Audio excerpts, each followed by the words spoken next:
નમસ્તે દોસ્તો, આજે હું વાત કરવા જઈ રહ્યો છું અર્જુન હાલો આપણે ભાગી જઈએ. સૂરજ ધીમે ધીમે ઉગી રહ્યો હતો. શહેરના રસ્તાઓ પર હળવી ઝલક, રસ્તાની ચા દુકાનોની સુગંધ અને વાહનોની હલચલ વચ્ચે એક શાનદાર ઘર ઊભું હતું. એ ઘર શહેરના સમૃદ્ધ શેઠનું હતું. ઘરમાં સુખ, સંપત્તિ અને નિયમોનું રાજ હતું.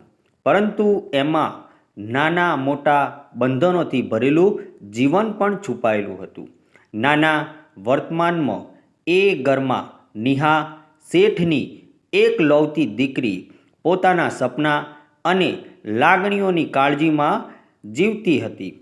કાંઠેથી સુંદર, હોશિયાર અને સ્વતંત્ર નિહાનું દિલ હંમેશા કંઈક નવું એડવેન્ચર અને પ્રેમભર્યું જીવન ઈચ્છતું.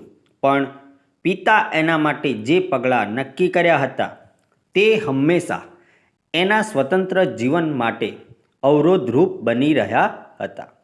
નિહા દરરોજ આ ભવ્ય ઘર અને પિતાની ગૌરવશાળી અદાકારી વચ્ચે પોતાના દિલની લાગણીઓને દબાવતી. એ જાણતી કે એના જીવનનો પ્રેમ, એનો સાઉલમેટ ક્યાંક બહાર સામાન્ય જીવનમાં છુપાયેલો છે. અને એ જીવન એ સ્થળમાં નહીં જ્યાં પિતાના નિયમો અને શિડ્યુલ છે. એ અહીં નહીં મળી શકે. એક દિવસ નિહાને ત્યાં મળ્યો અર્જુન. તે સામાન્ય પરિવારમાં જન્મેલો, મનુષ્યમાં સ્પષ્ટતા અને મીઠી હાસ્ય ધરાવતો યુવક. અર્જુન એના જીવનમાં એક અનોખી ઉર્જા લાવતો. પહેલી મુલાકાતમાં જ એણે નિહાના હૃદયને છૂયું. એ વાતો, સ્મિત અને નજરનો કનેક્શન એ બધું એના દિલને સ્પર્શતું. શરૂઆતમાં બંને વચ્ચે ફક્ત મિત્રતા હતી. દિવસો પસાર થતા જતા એ વાતો લાંબી થઈ અને અંતે લાગણીનું બીજ વાવી ગયું.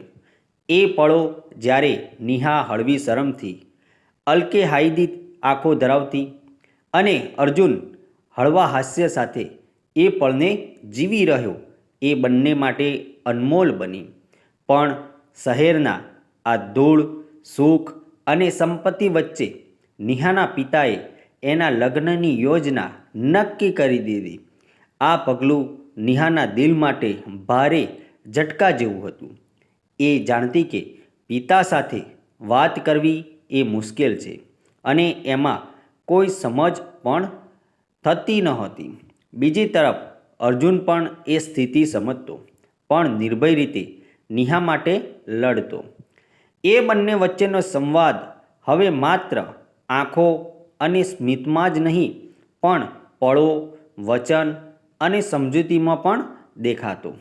એક રાત્રે જ્યારે શહેર સૂતું હતું, નિહાએ નિર્ણય લીધો. એ જીવન માટે જે પળો એને અનુભવ્યા હતા, પ્રેમ, હાસ્ય, લાગણી, એ પળો એના માટે મહત્ત્વપૂર્ણ હતા. એ જ રાતે અર્જુનને ફોન કર્યો. અર્જુન, આજે આપણે ભાગી જઈએ? નિહાએ ધીમેથી કહ્યું. અર્જુનના હોઠ પર સ્મિત ફેલાઈ ગયું.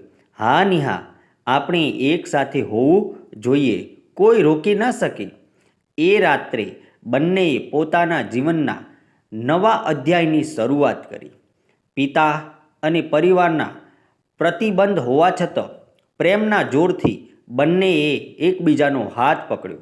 રસ્તા પર ટહેલતા અંધારું અને શાંતિભર્યું શહેર તેમના માટે સપનું બન્યું. સાંજના પવનમાં જ્યારે તેમના હાથ એકબીજાને પકડીને ઝૂલતા, એ પળમાં નિહા અને અર્જુનને માત્ર પ્રેમ નહીં, પણ સમજ, વિશ્વાસ અને એકબીજાના હૃદયની ભાવનાઓ અનુભવી. સપના જેવો દિવસ આવી ગયો જ્યારે અનુકૂળતા, પડકાર અને સંઘર્ષ વચ્ચે પણ પ્રેમની ચમક એ બંનેના જીવનમાં આખરે ફળી. હળવું હાસ્ય, હળવી કિસ અને હાથ પકડવાના પળો, એ બધા પળો એ બંને માટે અમૂલ્ય બની ગયા. દિલને સ્પર્શતી એ પળો જ્યારે નિહા આશ્ચર્ય અને ખુશી સાથે અર્જુનની આંખોમાં જોઈ રહી અને અર્જુન તેના માટે હળવી વાતોથી જીવતું દિલ છૂઈ રહ્યો. એ પળોમાં બંને જીવનભર માટે જોડાયા.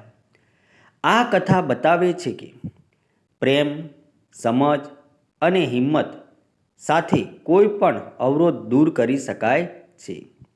શ્રેષ્ઠ ભાગ એ છે કે બંને સામાજિક અને કુટુંબના પ્રતિબંધો વચ્ચે પણ સમજદારી અને પ્રેમથી પોતાના જીવનનો માર્ગ નક્કી કર્યો.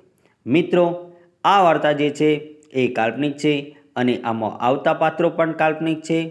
આવા જ નવા વિડીયો જોવા માટે અમારી ચેનલ સાથે બના રહેજો. વિડીયોને શેર કરી દેજો અને ચેનલને સબસ્ક્રાઈબ કરી દેજો, જેથી કરી મને આવા અવનવા વિડીયો બનાવવાની મજા આવે. આવજો મિત્રો, જય માતાજી.